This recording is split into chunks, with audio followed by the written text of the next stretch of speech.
गोपेश्वर महादेव जो हैं ये जब वृंदावन बिहारी ठाकुर जी ने जब रास बिहार किया गोपियों के साथ में, जब रास बिहार किया, इसी अभी जो निकल के गई शरद पूर्णिमा, उसी दिन ठाकुर जी ने रास बिहार किया, तो भगवान रास बिहार करते करते करते नृत्य करने लगे, गोपियों के साथ सहज हो गए।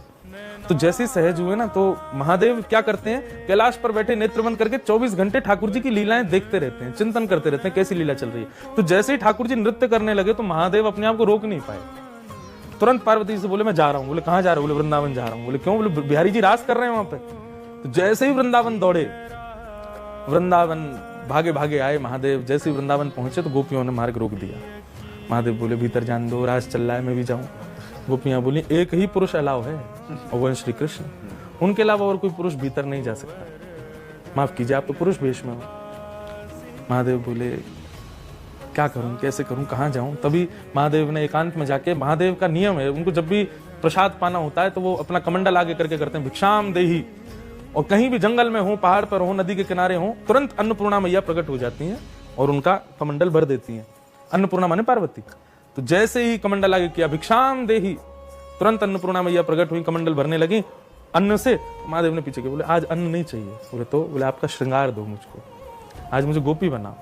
तब अन्नपूर्णा मैया ने उनका गोपी के रूप में श्रृंगार किया, नथनी पहनाई, कानन में कुंडल लगाए, सर्प वर्प बैठे थे, इन सब जगह जाओ थोड़ी नानी के यहाँ घूम के आओ अपनी।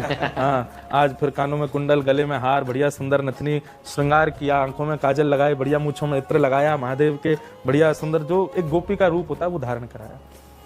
और गोपी का रूप धारण करके महादेव ने घूंघट कर लिया। और अब जाओ। जैसे ही जाने लगे गोपियां बोली यार ये कौन है, धम धम सी चलती आ रही है, ऐसे लग रही कोई मर्दानी चाल है, ये है कौन? पैरों में बाल दिखाई दे रहे हैं, हाथों में भी केश दिखाई दे रहे हैं, मतलब कोई लग तो नहीं रहा कि स्त्री है। बोले पहले इसका रूप देखो। द्वार पर आते ही गोपियों ने कहा पहले रूप दिखाओ। महादेव बोले जिनके लिए सजे वही देख पाएंगे हमको, और किसी ने देखने का प्रयास किया तो देख ही नहीं पाएगा, मूर्छित हो जाएगा।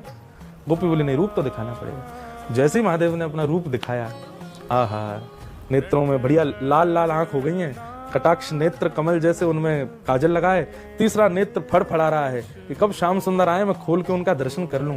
होठों पर लालिमा लगी है, मूंछ पर इत्र लगा है, एक विचित्र ही स्वरूप है महादेव का। गोपियां तो देख के वही मूर्छित हो गई, ऐसी गोपी कभी देखी नहीं।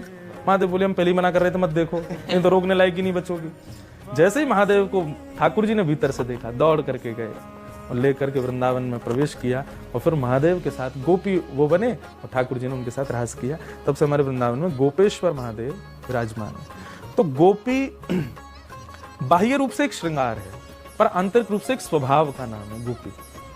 स्वभाव मतलब नेचर, और वो नेचर क्या है? जिसकी प्रत्येक इंद्रिय, आंख, नाक, जीभ, कान, हाथ, पैर, सब केवल कृष्ण को चाहते हैं। ये नेचर जिसका, उसको गोपी कहते हैं। जिसकी आंखों को देखना भी श्री कृष्ण को, जिसके कानों को सुनना भी वही जहां श्री कृष्ण का भाव हो, जिसकी नासिका को वही सुगंधी चाहिए जहां कृष्ण के अंग से आ रही हो, जीभ को भी वही चाहिए जो कृष्ण का प्रसाद हो, हाथ भी वही करताल बजाएंगे जहां कृष्ण कीर्तन हो, पैर भी वही जाएंगे जहां कृष्ण खड़े हो।